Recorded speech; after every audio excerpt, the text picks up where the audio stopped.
প্রিয় বন্ধুরা, আজকে একটা নতুন অভিজ্ঞতার কথা আপনাদের মাঝে শেয়ার করব এবং সরাসরি আপনাদের কিন্তু হাতে হাতে দেখাবো। চলুন যাই।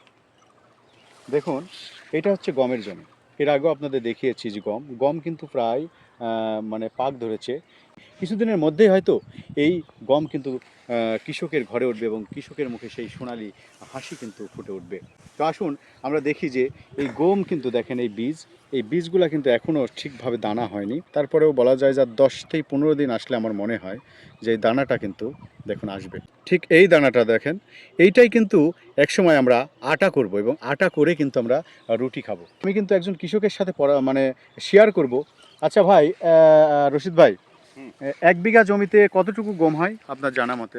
আমার এ মাঠে সর্বনিম্ন গম হলেও দেখা যাচ্ছে 14-15 মণ হয় 33 শতকে, আর ভালো হলে 18-20 মণ পর্যন্ত আমার এই গম আমরা পাই। মাঠে পাট আর দেখেন মাঠ। প্রত্যেকটি ফসলই আছে, দেখছি যে ভুট্টার জমি, ধনিয়া জমি, পেঁয়াজের জমি, রসুনের জমি।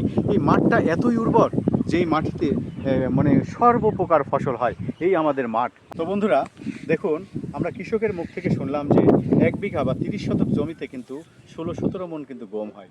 আর এই গমটা যখন কৃষকের ঘরে উঠবে, ঠিক তখনই কিন্তু কৃষকের মন ভরে যাবে এবং কৃষক কিন্তু সেই সোনালি হাসি আবার দেখাবে। আমরাও চাই কৃষকের মুখে সেই সোনালি স্বপ্নের সেই সোনালি হাসি। আল্লাহ।